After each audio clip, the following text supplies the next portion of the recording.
Hello, Jai Hind, future officers. This is Siddharth, and I welcome you to the Indore Defense Academy, your one-stop platform for all your defense knowledge and inquiries. So, very best of luck for AFCAT aspirants, and I am forwarding my very best of luck for CDS and NDA aspirants also. आप लोग अच्छी तरीके से मेहनत करें, अच्छी तरीके से रिवीजन करें, जिससे आपको रिस्पेक्टिव एकेडमीज का SSB कॉल आपके मेल बॉक्स में आए और आप जल्दी से SSB की प्रिपरेशन करें इंदौर डिफेंस एकेडमी के साथ. So I am bringing this is second video for idioms and phrases, PYQs का संपूर्ण हवन. ठीक है, तो एक सेक्शन अपन ने कर लिया था, आज अपना दूसरा सेक्शन है. तो चलिए without any further delay let's get started. So ये क्वेश्चन आए हुए हैं एग्जाम में और एक बार फिर से इसके आने की संभावना है. तो इस वीडियो को SSC वाले भी देख सकते हैं, NDA CDS वाले भी देख सकते हैं, IB की ACIO की जो एग्जाम होने वाली है उसके एस्पिरेंट्स भी अच्छी तरीके से देख सकते हैं. ठीक है, तो मैं इसके लिए गारंटी कहता हूं कि इसमें से 2-3 क्वेश्चंस आपको आपके रिस्पेक्टिव पेपर में जरूर देखने को मिलेंगे. And this is what an experience is speaking. First, to hit below the belt. To hit below the belt आपने सुना होगा, ठीक है ना. भीम ने भी बिलो द बेल्ट ही मारा था दुर्योधन को, और जो हमारे बलराम जी थे वो काफी नाराज हो गए थे. बिलो द बेल्ट इसका मतलब कुछ गलत काम है. तो पहला है to hit someone boldly, to attack after warning, to hit off the mark और to attack in unfair manner. तो इसका आंसर होगा to attack in an unfair manner. किसी को चीटिंग करके मारना, किसी को चीटिंग करके दबाना, उसी को बोला जाता है to hit below the belt. ठीक है ना. इसको अपन और क्या कह सकते हैं, टू प्ले डर्टी. ठीक है, टू प्ले डर्टी ये भी कह सकते हैं, या फिर to throw someone under the bus. To throw someone under the bus, सबका एक ही मतलब होता है. टू प्ले डर्टी मतलब डर्टी पॉलिटिक्स खेलना, डर्टी कुछ ऐसी चीजें करना जिससे सामने वाले का बुरा हो. ठीक है, to hit below the belt. Okay, to attack in unfair manner.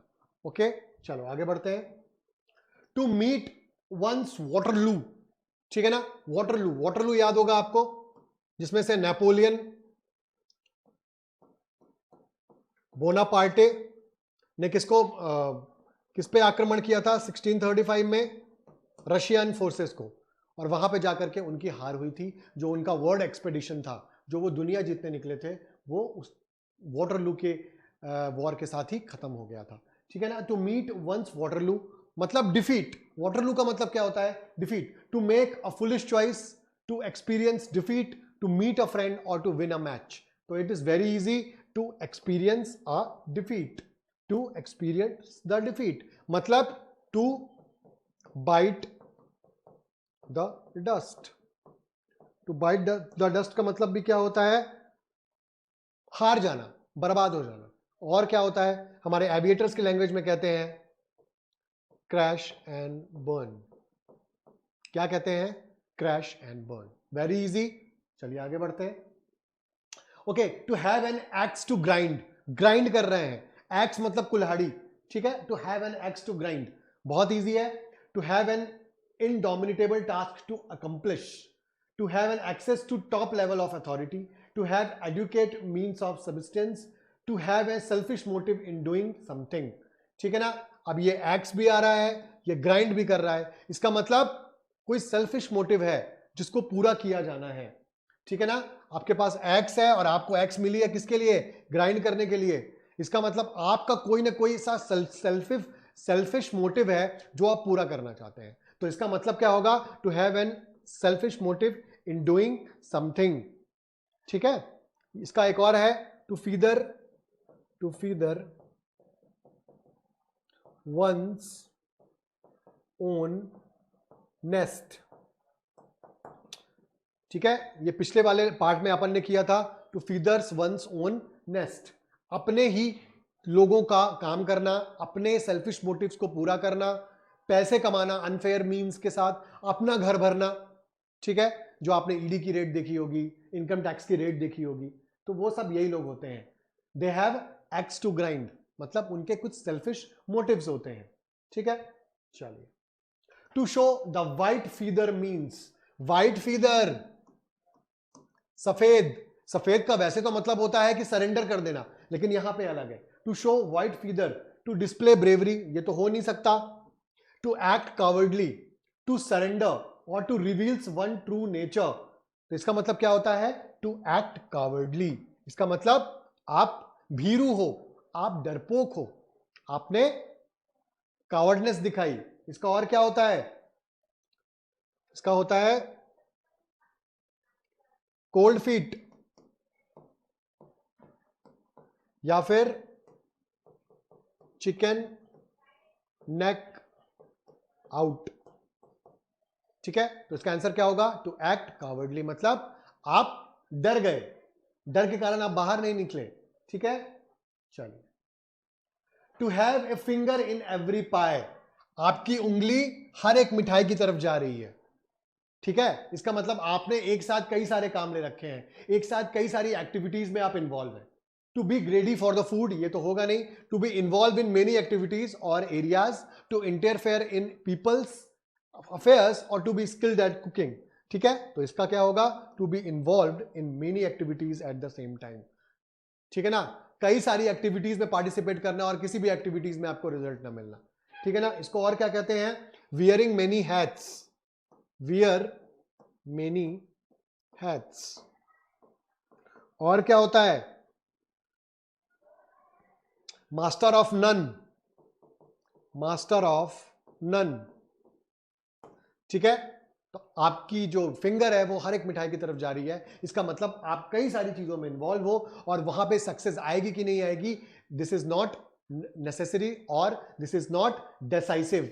इसलिए हमें हमेशा एक ही पॉइंट की तरफ जाना चाहिए, एक ही सेल्फिश मोटिव की तरफ जाना चाहिए।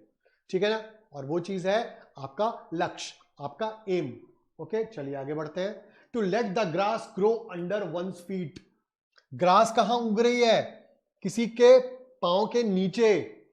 ठीक है, चलिए। To act slowly and waste time, to be patient, to take rest और to be lazy on purpose, ये तो होगा नहीं। टू बी पेशेंट भी नहीं है, टू टेक रेस्ट भी नहीं है। इसका मतलब आप बहुत धीरे धीरे काम कर रहे हो और अपना टाइम बर्बाद कर रहे हो। समझ आया ना कि आप अपने फीट के नीचे ग्रास को ग्रो होता हुआ देख रहे हो, उसका मतलब आप टाइम बर्बाद कर रहे हो। आपके पास बहुत सारा टाइम है, और अपने टाइम को आप कैसे बर्बाद कर रहे हो? किसी भी चीज के लिए आप बहुत धीरे धीरे रिएक्ट कर रहे हो, किसी चीज के लिए बहुत धीरे धीरे आप प्रयत्नशील हो। ठीक है ना, एक निश्चित मोमेंटम, एक निश्चित स्पीड किसी भी टास्क को पूरा करने के लिए बहुत जरूरी है। ठीक है, तो दीज ऑल द PYQs। ठीक है, ए वॉच पॉट नेवर बॉइल्स, कभी कभी होता है ना कि आप किसी चीज के लिए बहुत ज्यादा वेट करते हो और टाइम एकदम रुक सा जाता है, राइट?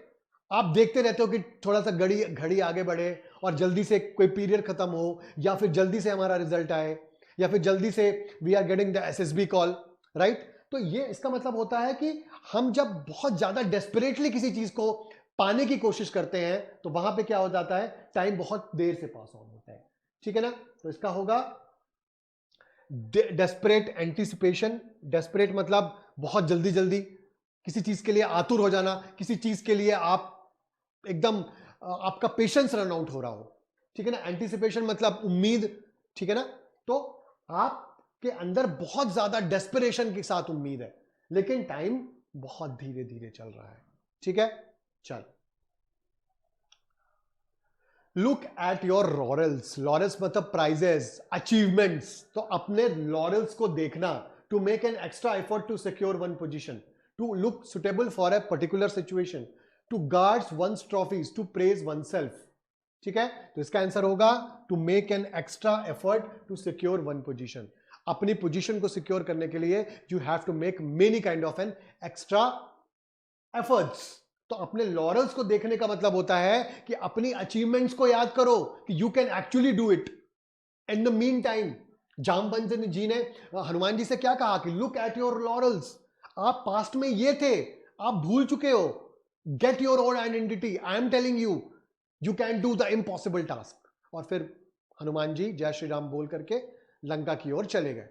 ठीक है ना, लुक एट योर लॉरल्स। एक और आता है to rest on your laurels, कि मतलब जो एक अचीवमेंट मिल गई, अब उसी अचीवमेंट, बस अब मुझे नई अचीवमेंट नहीं चाहिए। ठीक है ना, या फिर हम सारे टाइम उसी अचीवमेंट्स पे बात करते हैं। तो उसका मतलब होता है to rest at your laurels. इसका मतलब कि पुरानी चीजें हो गई, अब अपनी पोजीशन को स्ट्रेंथन करने के लिए आपको अपने लॉरेल्स को और अच्छी तरीके से देखना पड़ेगा। ठीक है, आपको एक्स्ट्रा एफर्ट लगाना पड़ेगा अपनी पोजीशन के लिए। Okay, come on to the next. Play devil's advocate. आपने मूवी भी देखी होगी ये वाली। डेविल्स एडवोकेट का मतलब होता है कि कोई चीज अगर हमने ले ली है या किसी चीज को हम डिसाइड करना चाहते हैं, लेकिन हम उस पर जानबूझ के टाइम लगाएंगे ताकि मुझे उसकी क्रेडिबिलिटी प्रूफ हो जाए। ठीक है, जैसे to try defeat someone by tricking them, ये नहीं होगा। To perform a lot of skills, ये भी नहीं होगा। टू डिले डूइंग समथिंग, ये भी नहीं होगा। To pretend to be against an idea, मैं बोल रहा हूं कि ये आइडिया गलत है ताकि मैं उसकी सस्टेनेबिलिटी को नाप सकूं। To pretend to be an against an idea in order to discuss it more carefully. जैसे कई सारे लोग होते हैं, अगर उन्हें कोई चीज चाहिए होती है तो ये दिमाग में रखते हैं कि यार मुझे ये चीज चाहिए ही नहीं है, और उसके लिए खूब सारी डिसबिलीफ फॉलो करते हैं, और इसके बाद वो देखते हैं कि जो मैंने डिसबिलीफ फॉलो किए हैं उसका रिजल्ट क्या आएगा, क्या मैं नहीं सही जगह इन्वेस्ट कर रहा हूं। क्योंकि जब भी आप इन्वेस्ट करते हो, जब भी आप कहीं अपना पैसा लगाते हो, तो प्रोज एंड कॉन्स दोनों देखते हो। लेकिन कुछ लोग होते हैं जो डेविल्स एडवोकेट करते हैं, वो किसी भी चीज को क्या करेंगे, किसी भी आइडिया के अगेंस्ट हो जाएंगे ताकि उसकी क्रेडिबिलिटी और उसको और अच्छी केयरफुली तरीके से है they can actually consider it, कि क्या ये सही है, क्या ये गलत है। For example taking admission into someone's college और deciding about any kind of a course, कि यार इसमें फ्यूचर मेरा क्या होगा, अगर मैं इतने साल अपने लगा रहा हूं, इसमें कितने मुझे बेनिफिट मिलेंगे, बेनिफिट का रेशियो कितना होगा, ये सारी चीजें। ओके, चलो next. Be in the same boat, एक ही नाव में सवार होना, मतलब बुरा टाइम चलना। ठीक है, चलो। To say two things in the same breath गलत है। To be in unpleasant situation, हाँ ये सही है। To be something in the dangerous, to pretend something that you are not, सामने वाला भी बुरी सिचुएशन में, मैं भी बुरी सिचुएशन में हूं। The coaching sectors these days are in the same boat because of the online sector. सारे के सारे जो ऑफलाइन सेंटर्स हैं उनकी एग्जिस्टेंस खतरे में है जस्ट बिकॉज ऑफ ऑनलाइन, तो they are all on the same boat, they all are on same boat. चलिए, टिल्ट एट विंड मील्स बहुत आता है एग्जाम में, कई सारे एग्जाम्स में मैंने देखा है। To be young at inexperience नहीं। टू सेलिब्रेट गुड न्यूज, ठीक है ना। टू ब्लो हॉट एयर नहीं। To waste time dealing with the enemies and problem that do not exist, हम इमेजिनरी दुश्मन से लड़ रहे हैं। फॉर एग्जाम्पल टेंशन, लोग टेंशन बहुत लेते हैं, जरूरी नहीं कि वो चीज होने ही वाली है, लेकिन सारा टाइम उसमें लगा देंगे कि यार बुरा होने वाला है, मैं अब बाहर घर से बाहर निकलूंगा and there will be a ditch, I will fall in that ditch. तो जो हम चाहते नहीं है उसके बारे में हमें नहीं सोचना चाहिए। ठीक है, इसका मतलब भी यही होता है कि हम ऐसे एनिमीज और प्रॉब्लम से डील करें जो एग्जिस्ट ही नहीं करते हैं। हम अपना सारा टाइम लगा दें, यार मैं फेल हो जाऊंगा तो क्या होगा। अरे अगर आप अच्छी तरीके से मेहनत करोगे, अच्छी तरीके से अपनी स्ट्रैटेजी बनाओगे, तो you will never fail. Why you thinking about getting failed और you are not getting the SSB call. ठीक है, तो हमें इन चीजों के बारे में क्या है नहीं सोचना चाहिए, अपनी तैयारी अच्छी करनी चाहिए। We don't have to tilt at the windmills. Coming to the next, walking on the eggshells. Eggshells मतलब सेंसिटिव चीज, कहां पे अपन चल रहे हैं, sensitive. Careful not to offend और upset others. Walking with the great care नहीं। मेकिंग अ नॉइजी एंट्री नहीं। अंडरटेकिंग एन अनकंफर्टेबल जर्नी, हमें यह कोशिश करना है कि हम किसी को अपसेट ना करें। During the marriages we try not to walk on the eggshells, मतलब हम किसी को कुछ बोल ना दें, हम किसी को दुख ना दे दें, हम किसी को इग्नोर ना कर दें।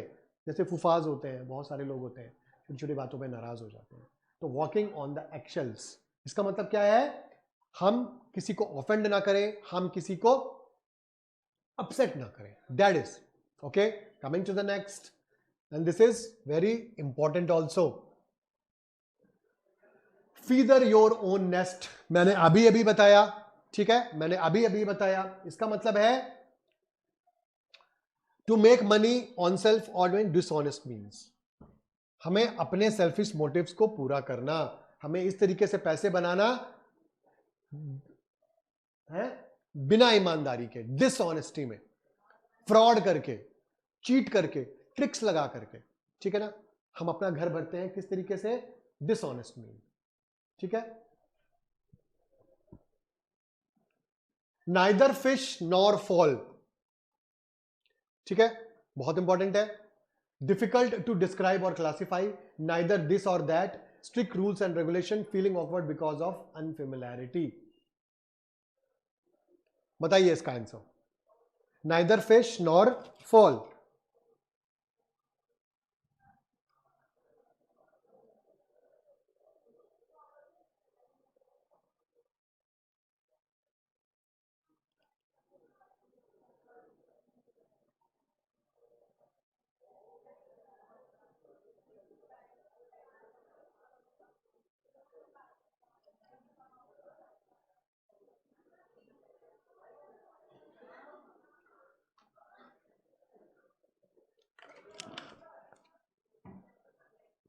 इसका आंसर होगा किसी चीज को बहुत ज्यादा डिफिकल्ट है, ठीक है ना, बहुत ज्यादा कोई चीज डिफिकल्ट है, उसको डिस्क्राइब नहीं कर पा रहे हैं, उसको क्लासिफाई नहीं कर पा रहे हैं, मतलब ये नहीं बता पा रहे हैं कि या वो फिश है या फिर वो फॉल है, ठीक है। तो इसका आंसर होगा ए।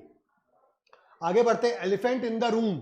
एलिफेंट इन द रूम मैंने पहले भी बताया, एलिफेंट इन द रूम का मतलब होता है एक ऐसी पोटेंट प्रॉब्लम जिसको अपन इग्नोर कर रहे हैं, ठीक है ना, the obvious problem that is been avoided. एक कोई प्रॉब्लम है जिसको हम ओवरलुक कर रहे हैं, उसको हम, जैसे हमारी देश की पॉपुलेशन प्रॉब्लम है, it is going continuously and continuously and no any kind of a political party और any kind of a political scenario is discussing about the growing population and its hazards. What will happen when there is a exponentially growth in the population? What about the resources? ठीक है, ये इसके बारे में कोई बात नहीं कर रहा है, तो it is actually the elephant in the room. The answer is C. The ship has sailed. Ship has the sailed का मतलब है कि अपॉर्चुनिटी निकल गई। शिप आपकी क्या थी? अपॉर्चुनिटी थी, वो अपॉर्चुनिटी आपसे मिस हो गई। The matter is carried over, the matter is decided, the opportunity has passed. आपकी जो अपॉर्चुनिटी थी वो पास हो गई, जो शिप था वो सेल आउट हो गया। ओके, वेरी इंपॉर्टेंट, एग्जाम में एनडीए में आपने कई बार दिखा है। चलो अब सेंटेंस बेस करते हैं। I always prefer to study physics and mathematics, now choosing economics and literature for further studies is another kettle of fish. मतलब इसने ऑलरेडी बहुत सारी चीजें ले रखी हैं, इकोनॉमिक्स भी ले ली और लिटरेचर भी ले लिया, ठीक है ना। अब इसका मतलब क्या होगा? Completely different matter, slightly different matter, completely difficult matter और डूइंग थिंग्स इन हरी। चलिए बताइए, तो इसका होगा कंप्लीटली डिफरेंट मैटर, कि हम कोई चीज ऑलरेडी कर रहे थे, हमने दूसरी भी चीज ले लिया, ठीक है ना। जो चीज हम ऑलरेडी कर रहे थे, दो हमने एडिशनल चीजें ले ली। इसका मतलब मेरे प्लेट में और खाना आ गया, मेरे प्लेट में और काम आ गया, कंप्लीटली डिफरेंट मैटर, ठीक है। चलो, He criticized the participants for sitting on the fence. Sitting on the fence के बारे में बताया है कि जो तटस्थ रहते हैं, ठीक है ना, जो न्यूट्रल रहते हैं, जो ना इधर के हैं ना उधर के हैं। Not following the rules, taking sides, not taking a decision. तो इसका आंसर होगा not taking a decisions. चलिए, He strained every nerve. अपने हर एक नर्व को स्ट्रेन करना, बहुत ज्यादा मेहनत करना, हर एक पॉसिबिलिटी को छू करके देखना, करके देखना, जिससे हमारा काम पूरा हो जाए, ठीक है ना। तो इसका होगा try hard. He strained every nerve to understand and discourse of philosophy. उसने बहुत ज्यादा अच्छी तरीके से मेहनत करी फिलॉसफी को डिस्कस करने के लिए, डिस्कोर्स को डिस्कस करने के लिए, ठीक है। चलिए, When it comes to using technology, she is completely at sea. At sea का मतलब sea के आसपास क्या होता है? कुछ पता नहीं चलता है। हम इंसान क्या होते हैं? कंफ्यूज हो जाते हैं, समझ में नहीं आता करें क्या, तो इट्स कंफ्यूज्ड। एट सी का मतलब होता है I am currently at sea for this kind of a particular subject. इसका मतलब confused, okay, confused. This car belong to Ravi, okay, but recently it changed hands. Change hands मतलब ओनरशिप को transfer करना।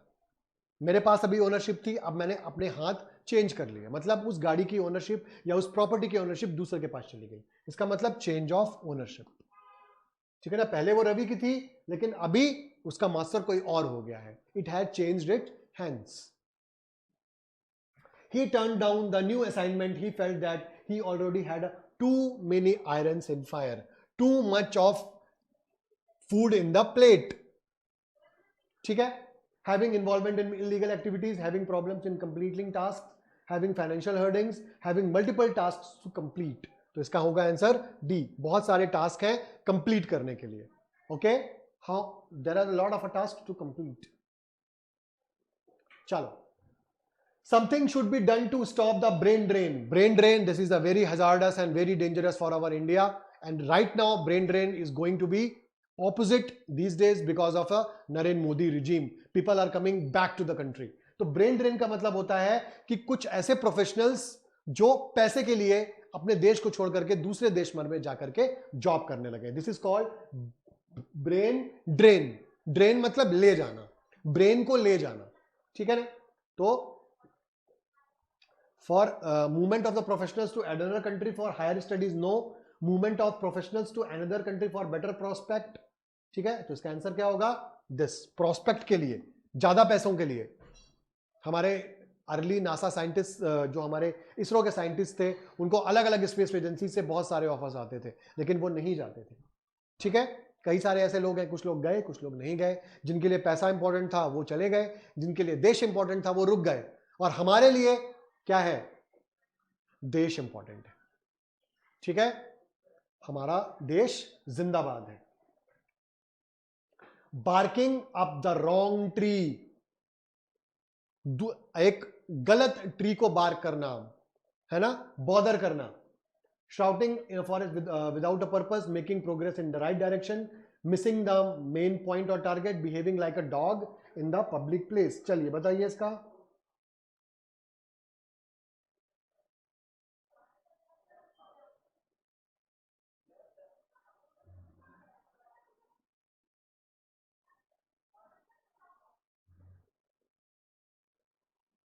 Wrong tree, इसका मतलब main problem छोड़ दिया आपने और मेन टारगेट छोड़ दिया आपने और किसी गलत चीज में चले गए, किसी गलत एक्टिविटी में चले गए.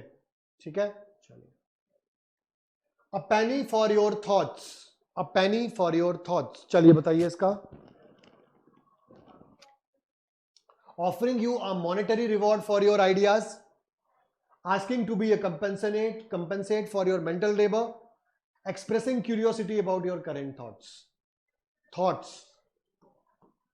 penny. C, expressing curiosity about your current thoughts. आप अभी क्या सोच रहे हो? Can you give a penny for your thoughts? मतलब आपके थॉट्स अभी किसी चीज के बारे में क्या चल रहे हैं?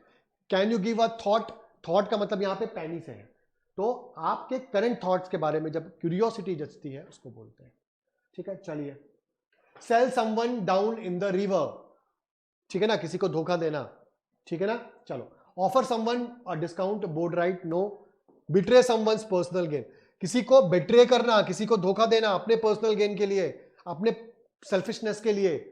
ठीक है ना, किसी को बेच देना, टू सेल समवन, है ना, to sell someone down the river, to hack someone, ये सारी चीजें हैं. ठीक है, चलिए. कास्ट पर्ल्स बिफोर स्वाइन, एक ऐसे इंसान के लिए कुछ करना जिसको उसकी अहमियत ना हो. ठीक है. Throw valuable objects away carelessly, no. Offer something valuable to someone who is doesn't appreciate it. Exactly. Offering someone who is not grateful, who is not going to carry that out, who is not going to be thankful for that. ऐसे लोगों के लिए कोई काम करना. Cast pearls before the swine, आपने मोती किसको दे दिए? एक स्काउंड्रल को, एक ब्लडी स्वाइन को, जिसको उसका कोई मतलब नहीं है. ठीक है ना, उसके लिए these are just stones. Okay, चलो next. Put your nose to the grindstone, हर एक तरीके से मेहनत करना, अपने नोज को ग्राउंड स्टोन पे लगाना, मतलब बहुत ज्यादा मेहनत करना, बहुत ज्यादा हार्ड वर्क करना. ठीक है, चलो. तो इसका होगा work hard and diligently. You have to put your nose to the grindstone for getting the SSB of Air Force Selection Board. बहुत ज्यादा मेहनत करनी पड़ेगी, सबसे ज्यादा कट ऑफ AFA का जाता है, right? So you have to put your nose to the grindstone. Work very hard and diligently. Currying favour, curry बना रहे हैं, फेवर मतलब किसी को फायदा पहुंचाना है, ठीक है। चलो, trying to gain someone's approval और support, adding spice to a dish, नहीं होगा। Rushing to complete the task, no. Engaging gossip and rumour and mongering, चलो बताओ।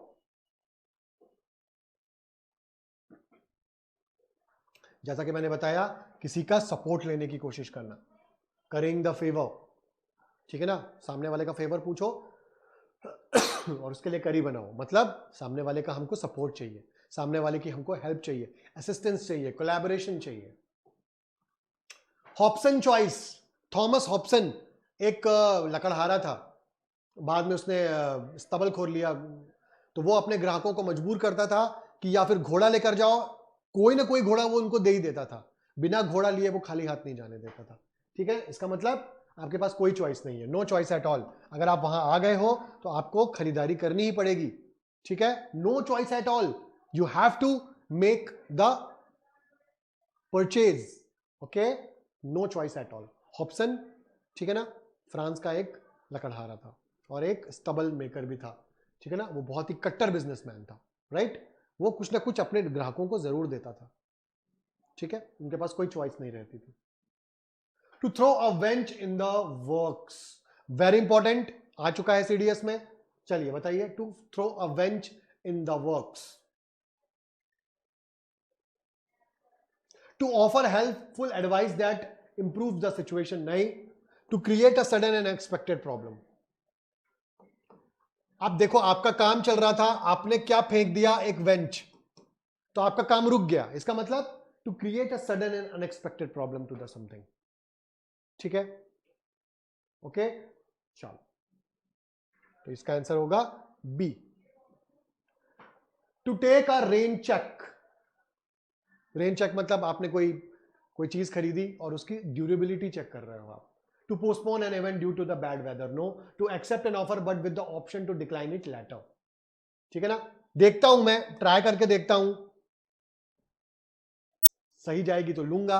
आजकल ओपन बॉक्स डिलीवरी होती है ना, बड़े बड़े फोन्स की, बड़े बड़े इलेक्ट्रॉनिक अप्लायंसेस की, कि देखें तो सही कि आपने जो भेजा है उसके अंदर साबुन की बट्टी तो नहीं है, उसके अंदर छोटे छोटे पत्थर तो नहीं है फोन की जगह पे। तो this is called to rain check. Rain check मतलब किसी चीज की ड्यूरेबिलिटी को चेक करना, और अगर वो चीज अच्छी नहीं है तो उसको डिक्लाइन कर देना, ओके।